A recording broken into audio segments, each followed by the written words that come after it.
C'est un verdict de la honte. Comme nous l'avons souligné depuis le début, c'était un procès de la honte et aujourd'hui, nous assistons à une décision de la honte.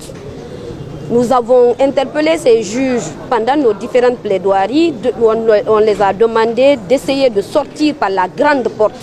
Par la grande porte, c'était de dire le droit et de ne pas accepter d'être l'instrument par lequel les autorités doivent se servir pour torpiller, pour éteindre les voix dissonantes dans ce pays-là. Mais malheureusement, et très fort malheureusement, les juges se sont illustrés dans ce cadre-là à donner une décision de la honte qui fait honte à toute la justice guinéenne, qui fait honte à tous les Guinéens épris de justice. Et pour la justice en général, c'est un signal fort qu'on renvoie à toute la population guinéenne, à tous les acteurs politiques, aux médias même, vous-même, pour vous dire de ne plus parler, de se taire, et que la seule voix qui doit porter dans ce pays, c'est la voix du palais Mohamed V et tous ceux qui sont dans cet engrenage-là. Donc toutes les autres voix doivent se taire et ne plus dire quelque chose.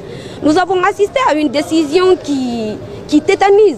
Mais tout était mis en place pour qu'on assiste à cette décision-là aujourd'hui par la militarisation du palais de justice, par la militarisation même des alentours du palais de justice aujourd'hui et même la disposition des fourgonnettes devant la rentrée du palais de justice nous disait qu'il n'y avait rien de bon.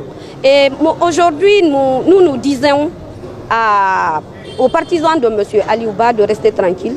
Heureusement qu'il y a des voies de recours qui sont prévues par la loi. Nous allons les exercer conformément à la décision de M. Mamadou Aliouba. Nous allons relever appel. Et à l'appel, nous allons encore, avec plus d'arguments, démonter tout ce que le parquet a réuni parce qu'il n'y avait rien même dans ce dossier.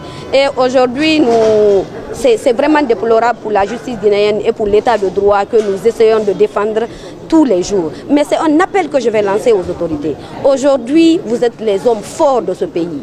Mais demain, on ne sait jamais ce que vous allez devenir. Acceptez que nous ayons un état de droit, acceptez que les libertés des uns et des autres soient respectées pour que vos libertés, une fois que vous ne serez plus au pouvoir, que vos libertés soient respectées vous aussi, que vous soyez protégés par la loi. Mais si vous torpillez la loi aujourd'hui, rassurez-vous que demain d'autres feront comme ce que vous faites aujourd'hui. Faites attention et que la roue tourne. Merci. S'il vous plaît, votre nom? Maître Oulaïma Touba.